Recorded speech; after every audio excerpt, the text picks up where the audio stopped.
J17 Talks no ar, mais um episódio com informação, com conhecimento, com debate e discussão de temas importantes. Que tal a gente falar sobre carreira, sobre empregabilidade, sobre tendências hoje por aqui? Eu tenho um convidado muito especial que é o Diego Godoy. Eu falei para ele o seguinte: Diego, me passa aí uma bio para que eu te apresente. Ele falou assim: amigo do Nascimento. Amigo, obrigado por você estar aqui comigo. Obrigado você.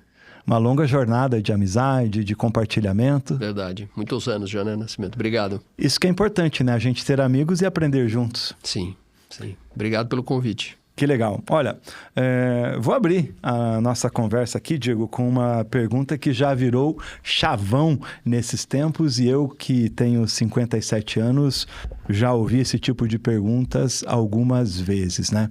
Falando em tempos atuais, a inteligência artificial, a tecnologia vai roubar empregos e de quem a inteligência artificial e a tecnologia vai roubar empregos? Olha, Nascimento, essa é uma pergunta muito feita, né? Sim. Muito feita. Eu te diria que a minha resposta para essa pergunta, ela é uma resposta exploratória. Eu não tenho uma resposta pronta. Eu não sei como te responder isso de maneira prática. Uhum. O que eu posso te dizer é que a inteligência artificial, ela é uma ferramenta como qualquer outra ferramenta que nós já testemunhamos a chegada no mundo, né, no mercado de trabalho. E ela tem impactos muito grandes, como qualquer outra tecnologia, como teve a internet, como teve a imprensa, né, de Gutenberg. E assim a gente vai... A roda, o fogo. Isso, a gente pode nomear vários. Revolução industrial. Isso. Eu não acho que a inteligência artificial sozinha seja tão importante quanto foi a internet ou a imprensa. Eu discordo das pessoas que falam isso. Eu acho que ela, associada a outras coisas, se torna algo muito impactante. Tá? Ela sozinha não faz absolutamente nada. O que eu tento pensar no momento em que alguém me pergunta se isso vai... Que impacto isso tem na carreira, ou que impacto isso tem no roubo dos empregos, etc. É o seguinte, o que a inteligência artificial não vai roubar? O que a inteligência artificial não vai fazer? Essa é a grande chave, né? A grande questão. Eu sempre falo o seguinte: jornalista às vezes tem que fazer uma pergunta burra e estranha para a gente extrair o que às vezes a gente precisa, né? Isso. O que ela não vai roubar e quem é o cidadão, o humano indispensável, né? Nesse mundo novo que nós temos aí à nossa frente, amigo. Então, eu penso que tudo que é humano é impossível de ser copiado exatamente da mesma maneira que a inteligência artificial faz. Por um simples motivo. Tem uma frase do Milor Fernandes, escritor brasileiro que já faleceu, que era, né, foi um grande humorista, cartunista, escritor, tradutor. Mas o Milor, ele é muito conhecido pelas piadas que ele fazia, pelas frases engraçadinhas que ele fazia. E uma das frases que eu gosto do Milor, eu sou fã dele, é que o livro não enguiça, ele dizia, né? O que essa frase para mim quer dizer? Que o que é analógico, o que é humano, não enguiça. Por quê? Por que não enguiça? Porque não tem a chance de fugir do erro que a gente já conhece, né? Então, a inteligência artificial, para mim, ela é uma aliada, ela é uma ferramenta muito, muito importante. A gente já usa muito a inteligência artificial no nosso trabalho hoje. Ela realmente diminuiu muito as tarefas manuais que a gente tinha. Quem já teve a chance de usar o Excel ou o Google Sheets com inteligência artificial sabe do que eu estou falando. Ele economiza um tempo absurdo de fórmulas e tal. Ela pensa realmente por você. Mas em alguns casos ela comete erros baseados na perfeição do pensamento dela. Né? E aí você tem... Eu não sou teórico, eu não sou especialista em inteligência artificial para falar, mas o termo que eles usam é que a inteligência artificial ela alucina, né? Não que ela erra, né? E esses dias eu vi o... E as alucinações são cruéis se você não for um humano competente de checar, de verificar. Isso. Esses dias eu tive uma situação de uma apresentação dentro de uma grande empresa que eu estou fazendo uma consultoria, que uma pessoa foi levar uma apresentação, um trabalho, e ela confiou só na inteligência artificial. E o que a IA fez? Ela repetiu o final, a metade do trabalho. E aí, qual que é a visão que a gente teve? A pessoa não... Primeiro que não tinha competência de fazer aquilo. E segundo, que não se dignou a nem revisar para olhar que ela tinha repetido. Isso, Alucinou geral e queimou a pessoa. Exatamente. Então, o que eu acho assim... Esses dias eu vi o Nicoleles, né? Falando no Roda Viva que um amigo dele ligou para ele e disse assim, poxa, mas eu nem sabia que você tinha escrito esse livro. Eu fiz uma pergunta para inteligência artificial aqui, veio uma referência do livro X que você escreveu. Ele falou, não, eu nunca escrevi esse livro. Então, a inteligência artificial tinha inventado um livro que aquele autor, que era o Nicoleles, tinha escrito. Né? Eu até recomendo esse programa, que é um Roda Viva com ele. Olha. Que fala bastante sobre inteligência artificial. Então, Nascimento, a minha resposta para essa pergunta é assim, o que a inteligência artificial não vai roubar, né? Eu tenho uma filha de 12 para 13 anos. A minha filha, ela sabe pelo tom da imagem se foi feita por um humano ou se foi feita por inteligência artificial. E ela diferencia os dois. A inteligência artificial, para ela, a sensação que eu tenho é que para minha filha a inteligência artificial é como um banco de imagens para a gente.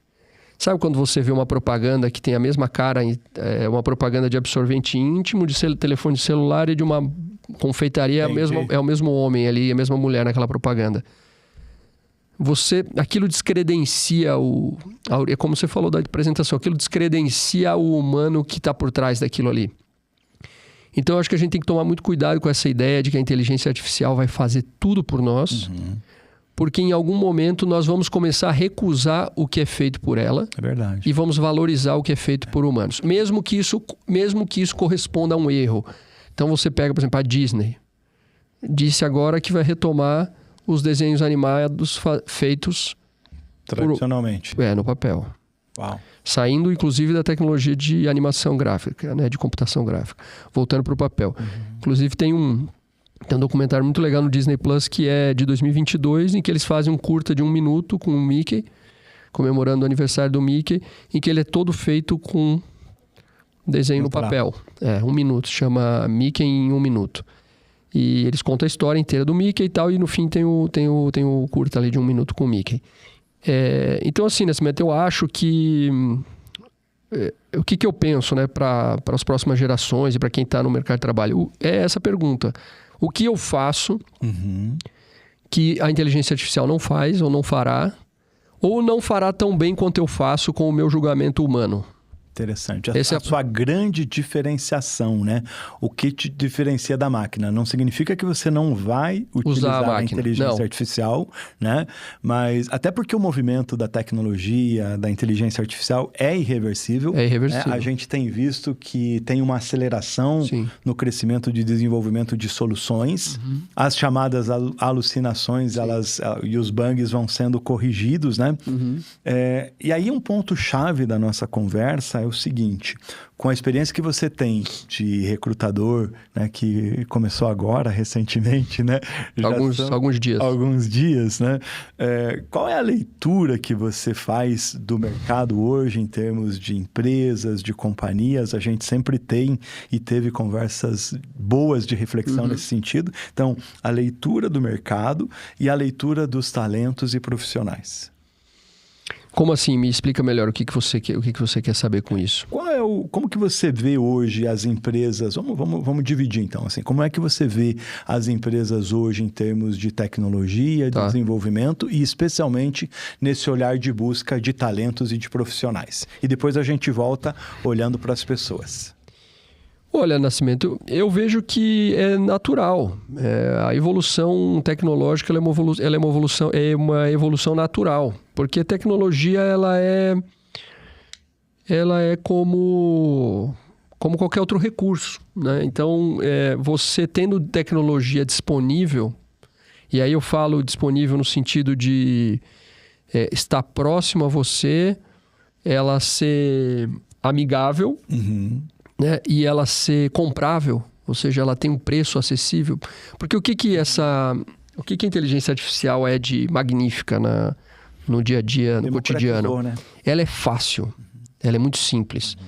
A inteligência artificial não é uma coisa nova, ela existe há muito tempo. Assim, mais de 50 anos. Só que o jeito que esses caras conseguiram transformar isso numa interface humana é que é revolucionário. A interface que é o segredo. Então, assim, no momento em que as empresas têm uma interface de tecnologia adequada para uso, ou seja, eu digo para você como você deve usar aquela tecnologia e te dou esse portal que faz você usar aquilo ali a teu favor, e aquilo é pagável, né? Não é um recurso impossível, né?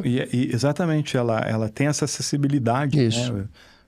Agora, olhando para o lado humano, né, tem uma coisa importante que eu tenho percebido. Vamos lá, desde o chat, vamos falar do básico, né, do chat GPT. Eu imaginava, e esses dias convivendo e conversando com algumas pessoas, que as pessoas já estavam navegando e entendendo, né? Que a grande questão que para a gente que consome, que usa a IA, já é frase velha, batida, que é fazer um bom prompt e dialogar com ela, né? Que é como se ela fosse mais um pedaço da sua empresa, um trabalhador, né? Então, dê ordens para ela, né? Nem todo mundo está alcançando esse patamar. E por que a gente não consegue? É a mesma coisa que aconteceu sobre a questão da velha máquina de escrever, que você diz o seguinte, vai e faz curso, depois o próprio computador, não, vá lá e faça o DOS, né, que é da minha época. Sim, eu cheguei a conhecer o DOS também. Aprenda o Word, o Excel, é isso? Essa ignorância, entre aspas, da tecnologia? Eu acho que o problema da inteligência artificial é um pouco diferente, porque a inteligência artificial, ela pensa por você, né? Ela é diferente de um editor de texto, em que você dá o conteúdo, né? Você aprende a usar e ele escreve o que você quiser. A inteligência artificial, você faz perguntas e ela te responde essas perguntas, né? Ela te traz resultados baseados no que você dá de input para ela. E aquilo é entre aspas, um cérebro infinito. Ele sabe de qualquer assunto, né? Como se fosse um oráculo quase, né? Só que é um oráculo que não sabe tudo. E esse é o problema. O bom uso da inteligência artificial, ela é baseada em contexto, né? Então, o que você faz? Você fecha a inteligência artificial. Inclusive, hoje você tem dentro do ChatGPT pago e dos outros também, você criar o que eles chamam de agentes, né? O que é o agente? O agente, você coloca limites na máquina e fala para ela, você não pode consultar a internet. Você só vai usar o que eu te der de informação. E baseado no que eu estou te dando de informação, você me dá as respostas. Ou seja, é como se fosse uma biblioteca. Então, você pode mandar 1 milhão de arquivos, Word, PDF, etc. E ela usa aquilo ali como se fosse uma biblioteca, né? Então, ali você tem um contexto de coisas que você curou antes de entregar para aquela máquina. E ela pensa mais rápido que você. Porque, imagina, consultar 1 milhão de arquivos PDF, a gente não vai fazer isso com o nosso cérebro na velocidade que uma máquina, como o ChatGPT faz. Então, a diferença que eu acho, primeiro, é como você dá contexto para a máquina. Essa é a primeira coisa. A outra é assim, lembro de uma coisa recente que aconteceu comigo. Eu fui esses tempos atrás para a Espanha e eu fui no Museu do Prado, em Madrid. Não sei se você já foi no Museu do Prado. Não estive na Espanha. O Museu do Prado é um museu... em Madrid tem alguns museus. O Museu do Prado é um museu de arte clássica espanhola. Então tem muito Goya e outros artistas espanhóis antigos, né? Velázquez, etc. Então é aquela arte barroca espanhola. E aí você vê todo aqueles quadros enormes, tipo aquele que a gente tem no Brasil da Independência, aqueles quadros que ocupam 2 paredes num prédio, de tão grandes que eles são, né? E aí tem um aplicativo muito legal no celular que você pode baixar, que chama Bloomberg, acho que é Bloomberg Arts, uma coisa assim. E o que esse aplicativo faz? É um aplicativo gratuito, em que você diz para ele onde você está, que museu você está, e você diz mais ou menos em que posição você está, e tem um QR Code, você aponta para esse QR Code, você põe um fone de ouvido, e ali tem um especialista em arte explicando para você o quadro. Então ele explica para você, e você fala, eu falo português, ele traduz na hora automaticamente para português, então você escuta uma explicação de um professor, né, que estudou aquele artista durante 50 anos, falando daquele quadro. Aí eu fiz um teste, eu peguei um quadro, parei na frente do quadro, e escutei com o Bloomberg e depois eu fui para o ChatGPT e disse para o ChatGPT, eu estou no Museu do Prado, na frente do quadro tal, e queria que você fingisse que você é um audioguia, que você é um professor, doutor. Especialista, um expert.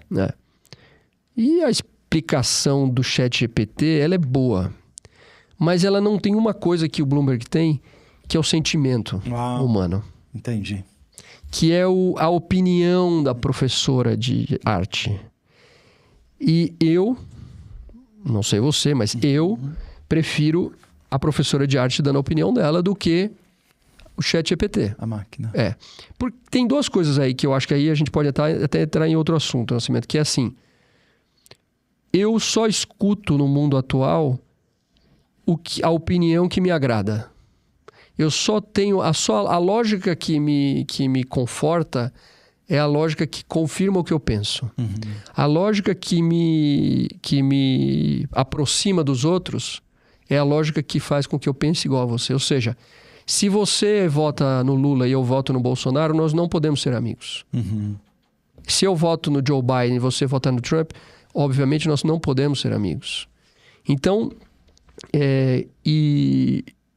isso tem várias escalas, né? Você pode explodir isso para várias nuances da tua vida. Da tua vida, né? Então, assim, escolhas, né? Escolhas deliberadas. Como se fosse um kit completo, sabe? E eu acho que isso emburrece, eu tenho certeza absoluta que isso emburrece a humanidade. Uhum. Nós somos a pior geração a geração que mais tem conhecimento à disposição e a que menos sabe das coisas. Porque menos discute as coisas. Um pouco disso, né? A gente tem o ChatGPT que vai nos entregar muita coisa, mas eu não estou tendo a capacidade de escrever um bom prompt. Um bom prompt, entende? Eu não estou tendo a capacidade de dialogar e de pedir que a IA... Porque eu não tenho contexto, eu não tenho referência, eu não estudo. Então, assim, o que você deve estudar o que uma criança de 12, 13 anos deve estudar, na minha opinião? Filosofia, arte, música.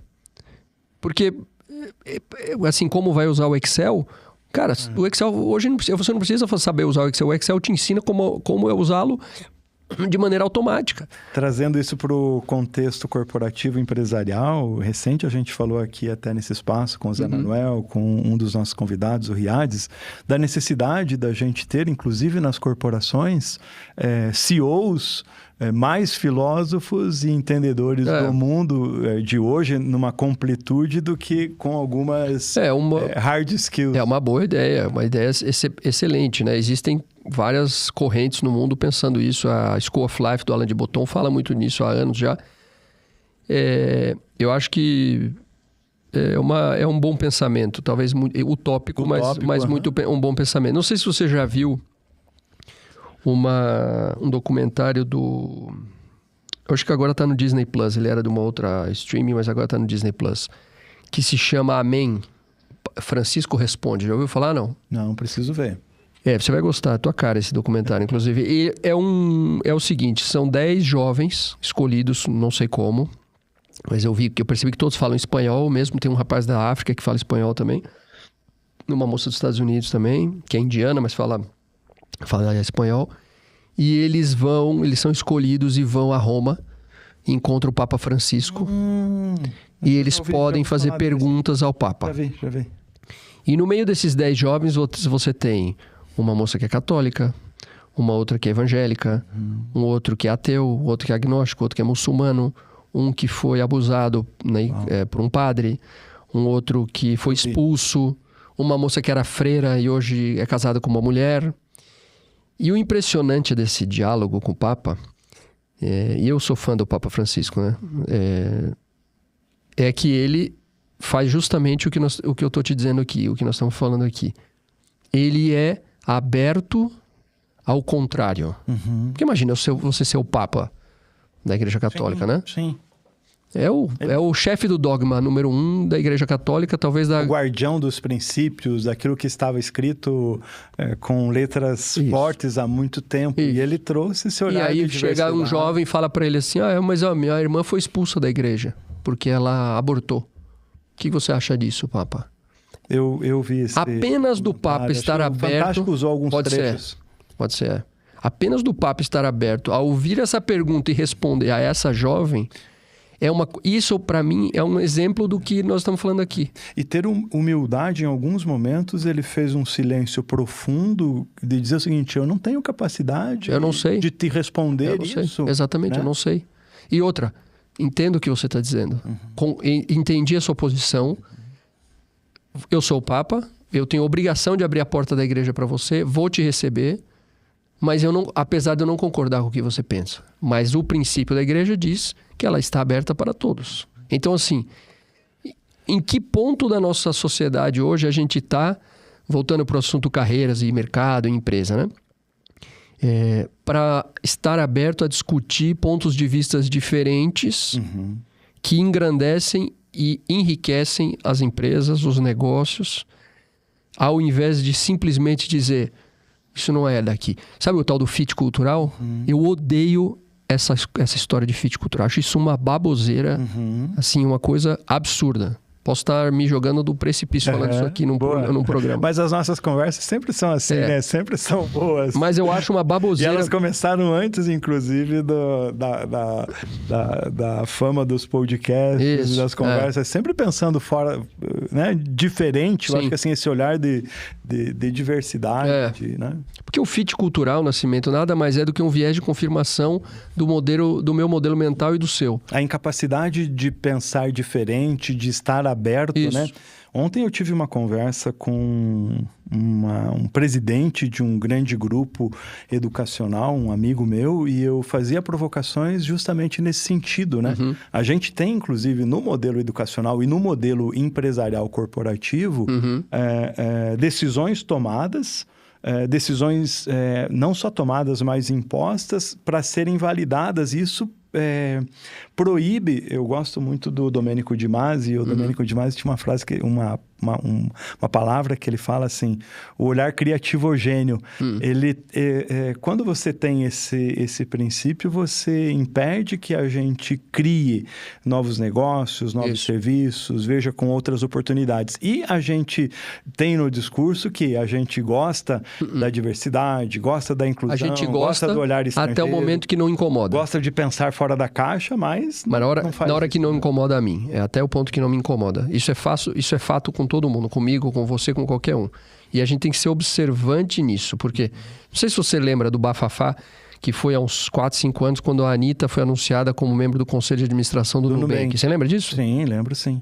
Aí, cara, que é um absurdo. Por que essa mulher tá fazendo? Porque ela não vou nem falar os termos aqui, né, que usaram para falar da Anitta. O que ela sabe, o que ela tem. ela sabe, Cara, ela é a pessoa, ela é o ídolo número 1 das comunidades cariocas.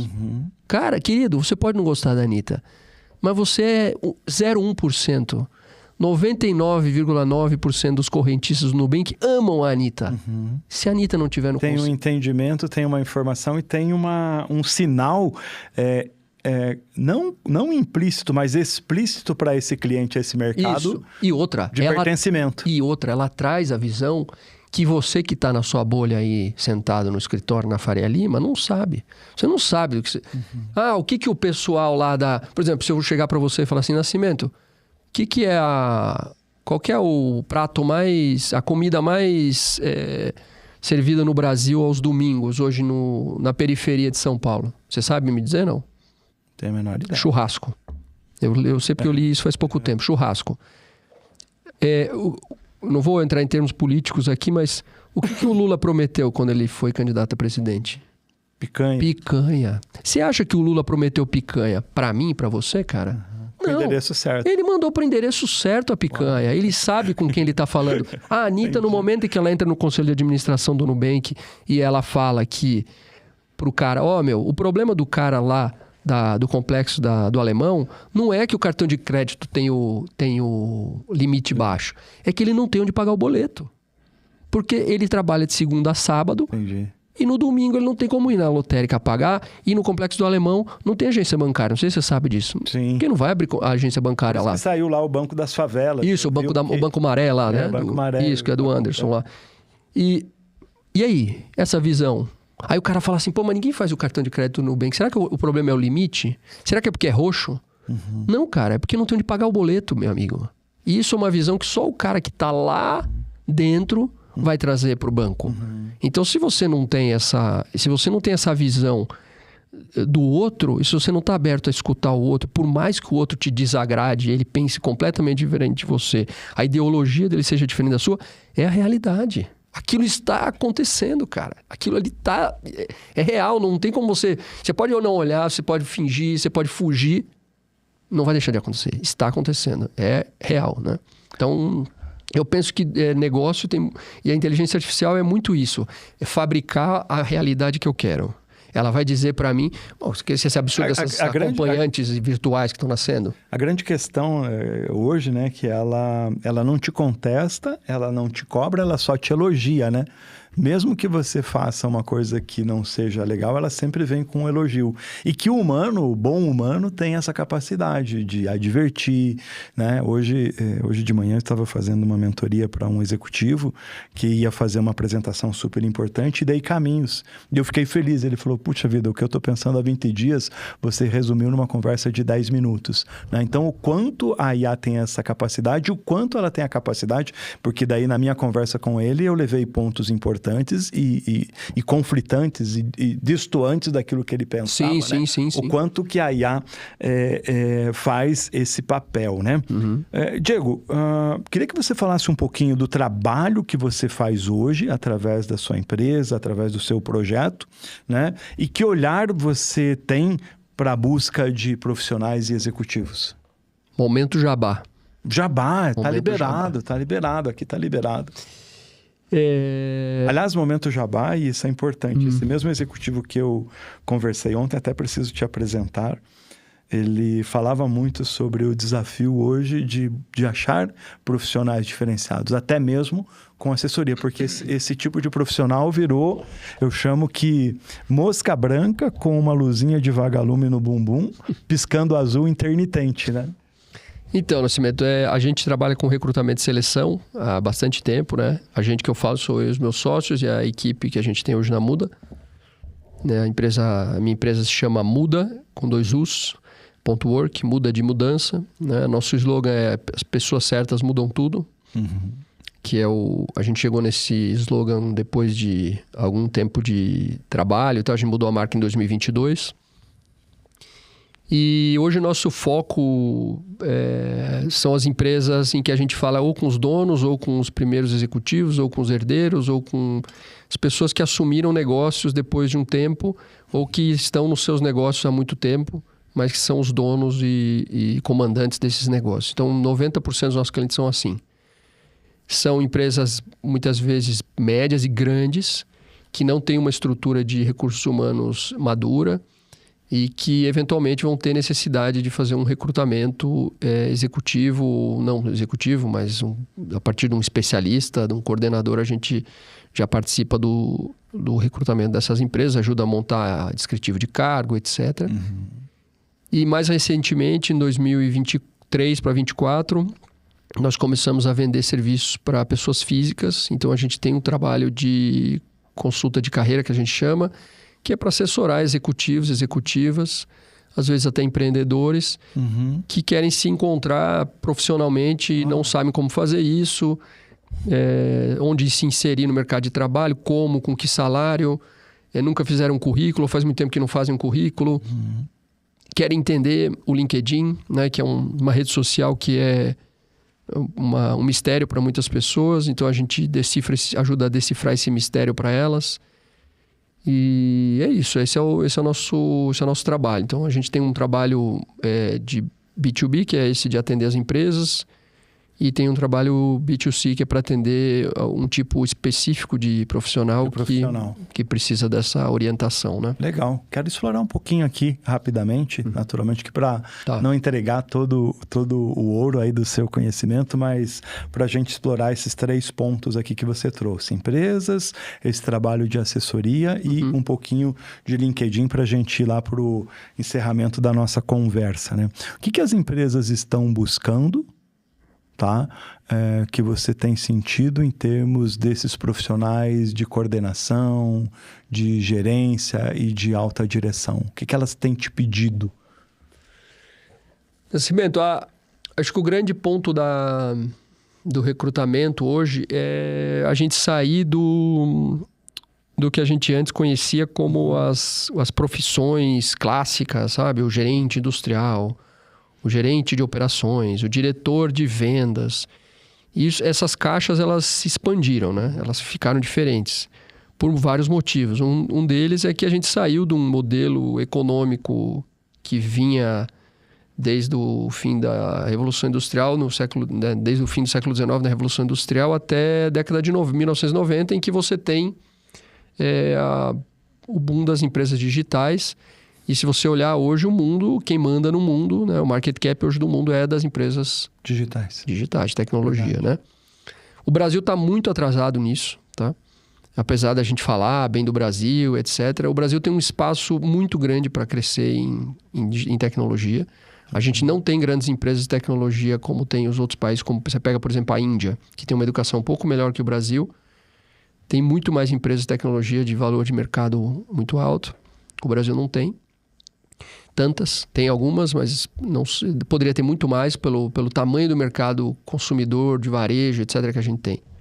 Então, o que as empresas procuram hoje? Elas procuram um profissional que entenda o mundo como ele está acontecendo hoje. Elas estão com essa... A gente fala, né? A gente quase filosofou aqui sobre carreira, mundo, né? E aí puxando a brasa para o meu assado e já fazendo uma pergunta para você, será que eu contrataria um diretor, um CEO mais filósofo do que operador, né? do que resolvedor, né? No sentido de olhar com inteligência no longo prazo? Elas estão com coragem para fazer esses movimentos ou elas estão tradicionais? Eu tenho um sentimento de observador do mercado, de conselheiro de empresas e participante de alguns processos, que quando você fala com muita coragem e ousadia, especialmente do futuro incerto que precisa ser construído, e quem vai construir esse futuro são mentes diferenciadas, brilhantes, quase loucas, né? Hoje a gente vive num mundo que a gente critica e não gosta talvez do Elon Musk, mas diz assim, o que seria o mundo sem esse maluco, né? Ou de um Steve Jobs, ou do fundador da Microsoft, do Bill Gates e assim por diante, né? E o bom é que eu tenho exercitado agora uma outra atividade, que é contar histórias empresariais em livros, né? Estou terminando um livro sobre o Flávio Brandalize, fundador da Perdigão. Iniciei um livro agora falando a história do Mário Facin, um veterinário de uma família muito simples que hoje tem uma potência de uma empresa chamada Master, que fabrica uma marca chamada Sulita. E ele fez parte de todo o desenvolvimento genético da suinocultura brasileira, assim, de um nível muito elevado, né? E o interessante é que eu chamo desses cérebros disruptivos. Eu brinco que são alguns loucos saudáveis, né? As empresas querem esses caras ou poucas querem essas figuras? Olha, Nascimento, algumas sim. Algumas precisam disso, sabem que precisam. O problema disso é que é aquilo que a gente falou. Quando eu não falo o que você quer ouvir, eu te incomodo, né? Então eu tenho que estar muito bem para receber uma pessoa que fala coisas que eu não quero ouvir, né? Então, se a pessoa não está pronta para falar isso, para escutar isso, ela não vai conseguir lidar com uma pessoa como você deu o exemplo aí, um Elon Musk da vida. O que acaba por acontecer nesses casos é que essas mentes, elas acabam empreendendo, elas acabam fazendo seus próprios negócios porque elas não se encaixam nesses ambientes, né? Elas acabam vendo que não tem como você desenvolver o trabalho que você quer fazer na sua completude, né? Então... Eu chamo essas figuras de saudáveis psicopatas corporativos, que é o lado bom dessa psicopatia, né? Porque são pessoas que têm um pensamento além da fronteira e do mundo que a gente vive. E a gente precisa disso, né? Eu não chamaria de psicopata, porque psicopata é um termo... pesado demais, certo? Não, que a classificação do psicopata é uma classificação perigosa, quase criminosa, né? Eu diria que são pessoas que elas não fazem parte do padrão de pensamento comum e normal da sociedade. Elas veem o mundo por uma perspectiva que as pessoas, na média, não veem. Elas conseguem ver coisas que as pessoas, na média, não conseguem ver. São as pessoas que dizem, não, por exemplo, sei lá, você pega os grandes gênios da história da humanidade. Você pega, por exemplo, para mim, os Beatles. O que é genial nos Beatles? O genial dos Beatles é que eles decidiram que eles iam fazer uma música que todo mundo falava que ia dar errado. Mas eles acreditavam que aquilo ia dar certo, né? Então, o John Lennon era esse cara. Ele era o cara que falava, não, eu tenho certeza que isso aqui é bom. Então, eu vou fazer isso aqui, as pessoas ouvirem, até o momento em que elas disserem para mim para eu parar de tocar. Então, ele era o John Lennon, né? Não preciso dizer nada. E assim você tem inúmeras. Por exemplo, você pega a história do Steve Jobs com o iPhone. Que quando ele falava que o iPhone não ia ter tecla, tem um vídeo famosíssimo. Se você colocar no YouTube, você vai achar o Steve Ballmer, que era o sócio do Bill Gates, da Microsoft. Um cara pergunta para ele num programa ao vivo, num jornal, falando assim, Steve, o que você acha do Steve Jobs ter falado que o telefone dele não vai ter teclado? Cara, o cara tem uma crise de riso. O cara vai rir, né? O cara tem uma crise de riso, fala que ele é um maluco, é um idiota e tal. E, sei lá, perderam a corrida do telefone. Então você vai pegando esses exemplos, ou o próprio Walt Disney, né? Que faz parte da minha história por eu ter trabalhado na Disney. Então, você vê que são caras que eles têm uma visão do mundo. Eu não sei se você sabe aquela história do Walt Disney do dia que o Disney World abriu. Você sabe disso, não? Por favor, conta pra nós. Quando a Disney World abriu, ele já tinha morrido, né? O Walt Disney ele conseguiu ver a Disneyland pronta, né? Que é a da Califórnia, que é a primeira. A Disney World, a Walt Disney World, que é a da Flórida, que é a que todo mundo chama de Disney, que fica ali perto de Miami, em Orlando. Quando ela foi aberta, o Walt já tinha morrido. E quem inaugurou a Walt Disney World foi o Roy, que era o irmão dele. E a viúva do Walt Disney estava na inauguração, a Lily. E um repórter chegou para ela e fez uma pergunta, e fez a seguinte pergunta. Falou assim, Walt, Lily, como você se sente, né? Você não está triste que o Walt não viu nada disso? Daí ela disse assim, como não viu nada disso? Foi ele que viu isso antes de todo mundo. Ele Legal. que viu antes da gente. Legal. Então, assim, ele viu aquele terreno e ele viu a Disney antes das pessoas. Então, você imagina o que era a loucura de um cara falar que ele ia fazer um parque de diversões baseado num rato que se chamava Mickey e que as pessoas gostavam e não gostavam e transformou isso nesse império que é o Walt Disney Company hoje, né? Então, quem são essas pessoas? Elas estão por aí, com certeza, né? Algumas vão trabalhar em empresas e outras vão ter os seus próprios negócios. Então, a gente vai ver muitos Walt Disney, Steve Jobs, Elon Musk, Bill Gates do futuro aí, que a gente nem conhece ainda, que hoje tem 12, 13, 14, 16 anos e que daqui a pouco vão ser os caras que a gente vai falar, nossa, esses caras são geniais. Tomara que eles não desistam de serem geniais, né? Sensacional, visionários, né? Eu falo que Deus tem me dado a oportunidade de conviver, de ouvir, de entrevistar pessoas com essa capacidade. Recentemente, e aí é isso, né? E aí tem uma coisa muito, muito interessante que você tem nisso simplicidade, você tem nisso humildade, tem nisso persistência, garra, não desistir do sonho, né? Recente eu escrevi um livro chamado De Amorim, uma história de fé, amor e trabalho, que conta a história do seu Luiz de Amorim, um mecânico de tratores, e a mulher dele, uma costureira, que construíram uma empresa que tem 600 funcionários. Então, né? Essas histórias, a gente fica preso também nessas histórias magníficas, tipo Walt Disney, Steve Jobs e tal, mas aí você tem esses casos no mundo afora, e não só no Brasil, mas em outros países também, de empresários pequenos, médios, que fizeram do nada uma coisa... impressionante são vencedores de... Isso é uma outra coisa, Nascimento. Isso é lindo de ver, cara. É lindo. Eu na gravação dessas conversas ali com a família de Amorim, agora mesmo lá em Videira, indo falar com o Mário Fachin, em vários momentos... ele relatando a história do pai e da mãe, né? O pai, um trabalhador rural. A mãe teve 12 filhos, eles tinham uma serraria e ela ia buscar a madeira com juntas de boi e ela que fazia o encaminhamento, a puxada. Entendi. Estão indo buscar uma tora, ela puxava. E aí ela tinha que voltar a cuidar dos filhos, cuidar da casa e ajudar o marido, né? Então, essas coisas eu acho que são... isso é uma outra coisa, né, Nascimento, que eu acho que é importante pontuar aqui minha, que eu fiz aquela brincadeira com vocês falar da biografia e tal.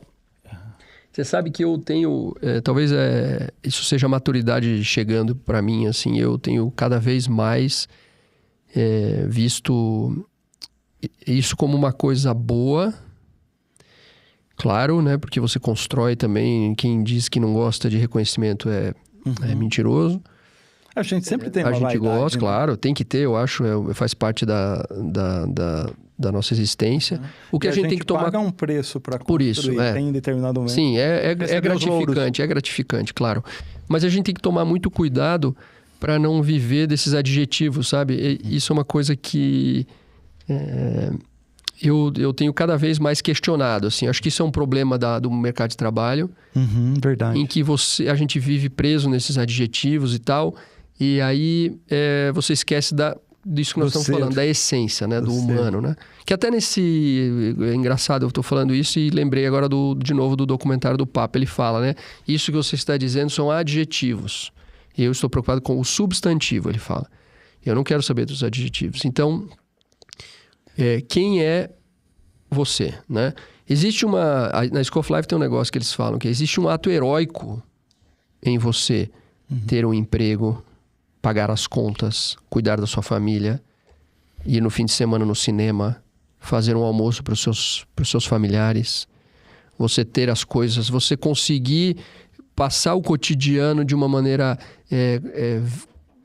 saudável. Isso já é muita coisa. E aí a gente fica dando na era da internet, esse tom de que todos nós temos que ser Steve Jobs e Elon Musk e vencedores que fundaram empresas magníficas e que faturam bilhões. Não, cara.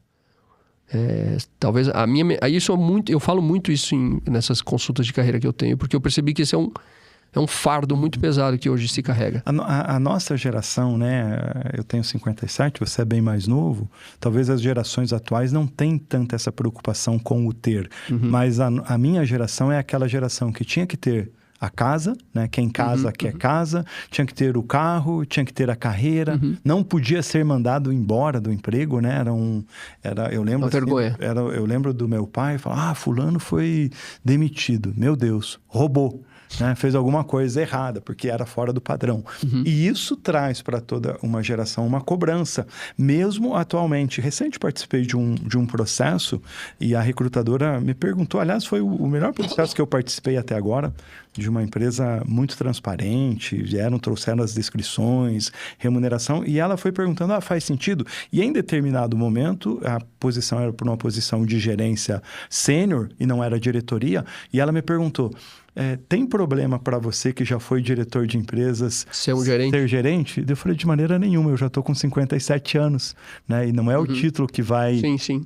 que vai me representar, né? Mas a sociedade, muita gente ainda vive eu acho que tem isso desse falso glamour, né? É glamour e também tem uma coisa, né, Nascimento, que é assim... O mundo digital talvez está colocando esse peso. Claro, é a imagem do... É a imagem do corpo, a quantidade de doenças mentais que são causadas pela pressão da comparação com coisas que às vezes eu nem quero. Não precisa, não, né? E às vezes eu nem quero. Isso que é pior do que precisar. Porque às vezes eu falo assim, você precisar de dinheiro para pagar a conta é real. Agora assim, você quer mesmo ir para Paris e tirar uma foto na frente da Torre Eiffel? Às vezes o cara não quer. Eu gosto de fotografias, né? Você sabe disso, e de vídeos. Esses dias eu fiz uma postagem falando de um trajeto que eu fiz aqui por Curitiba, fotografando flores e lugares que eu achei bonitos. E aquilo para mim foi e me trouxe justamente essa reflexão, né? Falei, nossa vida, talvez eu até postei e compartilhei as fotos e as imagens para dizer, o belo tá bem pertinho da minha casa e é um custo bem menor, né? E alguém vai dizer assim para mim, puxa, mas você não viajou para tal e tal mas lugar. É maravilhoso. Eu não tô tirando o valor de ir para Paris. Eu acabei de falar que eu fui pro Museu do Prado. Eu adoro viajar, acho a coisa mais maravilhosa do mundo. Mas assim, a gente tem que tomar cuidado com essas pressões sociais. Né? Eu tenho que estar lá. Isso. Por exemplo, às vezes me liga um cara e diz assim, como que faz para eu ser LinkedIn Top Voice? Né? Que eu ganhei esse negócio em 2021. Eu falei, cara, não sei. Aconteceu. Pra mim aconteceu. Vai fazendo. Pra mim aconteceu. Eu não fiz um curso. E outra, posso te falar o que mudou na minha vida ser LinkedIn Top Voice? Mudou coisas. Claro que mudaram coisas. As pessoas começaram a me procurar. A minha empresa começou a vender mais. Foi muito positivo pra mim. Não posso dizer que não. Mas assim, Cara, você quer isso pra quê? Entendeu? Você tá trabalhando a serviço do quê na tua vida? Isso é pra servir a quem? Né? Isso é pra você mesmo? É um desejo seu? Avalie se é isso mesmo que você quer. Porque às vezes você tá querendo uma coisa só porque... legal, todo mundo tem esse bottom, todo mundo tem esse título, eu também quero para mim. Exatamente, Olha só, você que está nos acompanhando, a conversa está sendo com o Headhunter Diego Godoy, empresário da Muda, e meu amigo, como ele bem disse aqui no início desse episódio. A gente já falou sobre tendência, sobre futuro, sobre mercado, sobre empresas, falamos sobre o Papa. O ex-Papa, né? O atual não, Papa Francisco. Verdade, Francisco, vale super a pena você acompanhar esse documentário. Tem o filme também, né? 2 Papas. Esse é um filme, é uma ficção, né? Que quando o Papa, o alemão, o Ratzinger, sai e ele assume, né? Eu gostei muito. É muito bom esse filme. É um filme do Paulo Sorrentino, né? Eu adoro esse diretor, esse diretor italiano. É muito bom. Também. Mas esse documentário aí, o Amém, é imperdível. Falamos um pouquinho sobre filosofia no mundo corporativo e falamos de empresas, Job Hunter e LinkedIn. Diego, muito obrigado mais uma vez por essa oportunidade. Quero que você deixe aí sentir você assim... pensativo, filosófico, eu quero que você deixe uma mensagem final aí. Eu sou pensativo e filosófico, né? Gostei desse lado e eu quero que você deixe aí para quem está nos acompanhando uma palavra final e aonde também as pessoas podem encontrar esse meu amigo super especial. Bom, eu tô nas redes sociais, no LinkedIn, meu nome é Diego Godoy. Então é só você digitar linkedin.com/Diego Godoy, estarei lá, só me dá um oi lá. No Instagram eu sou Godoy Headhunter, então também me adiciona, manda uma mensagem, se você quiser conversar, tô à disposição. Você responde. Eu sou o cara que eu tento responder todo mundo. Não é na velocidade que eu gostaria, mas eu prometo que eu respondo. Eu demoro, mas eu respondo.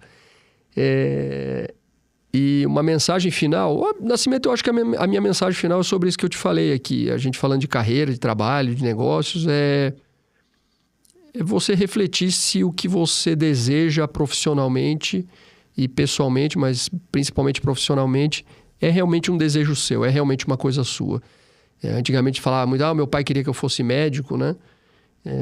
Então a gente hoje não tem mais esses desejos dos nossos pais que diziam pra gente o que a gente deveria ser, mas a gente trocou o pai pelo Instagram, pela comparação com os outros. Então avaliar, se eu tô fazendo isso baseado no que eu quero, avalia, pensa e aí você toma a decisão de persistir, perseguir esses desejos, esses sonhos. Eu acho que é por aí. Minha mensagem final hoje é essa. Que legal. Valeu. Diego, valeu mais uma vez. Muito obrigado para você que está aí com o J17 Talks. Continue com a gente. Um grande abraço e até uma próxima oportunidade. Tchau, gente. Valeu.